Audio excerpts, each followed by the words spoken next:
Assalamu alaikum wa rahmatullahi wa barakatuh. How are you doing, everyone? Hope you're all doing well.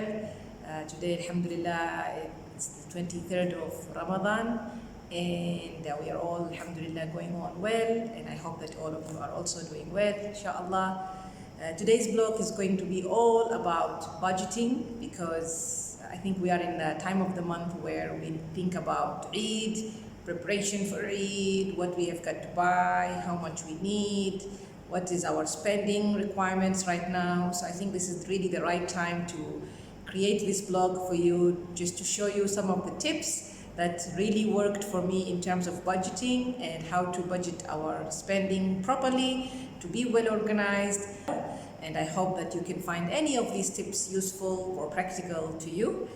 The first tip is to prioritize. So prioritize meaning to prioritize your expenses. Sometimes we tend to fall into this habit of thinking that everything is important and we need to do everything right now, which doesn't make any sense.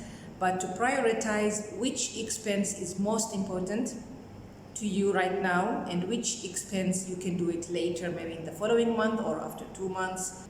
The second tip is to have a tracking list.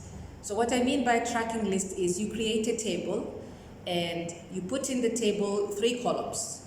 One column which is the expense, what is the expense, let us say mortgage with the bank, mobile, grocery shopping, Eid shopping, whatever. So you put that column separately, and then the next column is the number, like how much you're going to spend for each category. And then the third column is the comments or the remarks. So why I'm telling you about this tracking list, actually the tracking list will help you to manage your expenses. So let us say if you are paying for your mobile bill, so you're gonna put in the list the amount, how much did you spend for your mobile this month. And then throughout the month, whatever you are spending, you're gonna put it in that list. And for me, from my experience, I prefer that list to be with me. Like I print it out and I put it in my handbag, because when I go out and do some kind of shopping or I come back home, sometimes I forget what did I do, how much I spent.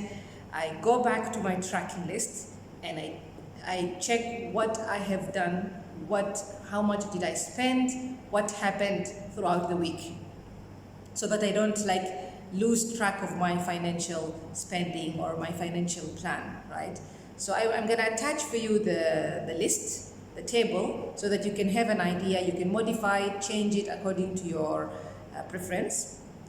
The third tip is to research and analyze the market before you buy or do purchase in anywhere.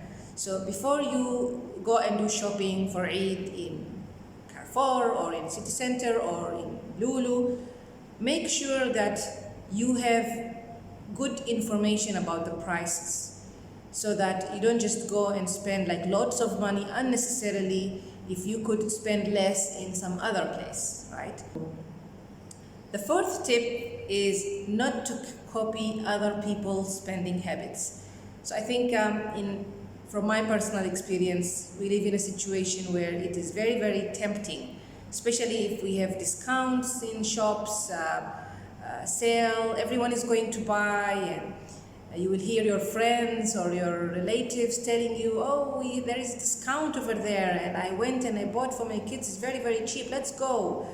I think this is creating pressure on someone's plan, on someone's budget, and it's very, very useful to really focus on our own need, our own situation. And last tip, the fifth tip for this blog, is to budget not only for Eid, but for the remaining month. I think sometimes, especially when we are approaching such special occasions, special celebrations like Eid al-Fitr or Eid al-Adha, we tend to be emotional. We want to celebrate with our families. We think of gatherings, make our children happy, and do this and do that. But then that emotion of excitement and happiness overtakes our sense of logic. And then we forget that, we've got the remaining month and we need to budget after Eid, how we're gonna go on until the next salary or the next paycheck. So we need to keep that balance, and to balance properly, conveniently, according to the whole picture and not just focusing on Eid. So these are some of the tips that I wanted to share with you, and I'm gonna attach for you the tracking lists if you want to modify it, play with it, add some extra columns if that is your preference. And I wish you everyone Eid Mubarak in advance. I ask Allah to accept our prayers, our fasting, and to protect us all from every harm, inshallah. And I will see you inshallah in another vlog. Ma'as salama.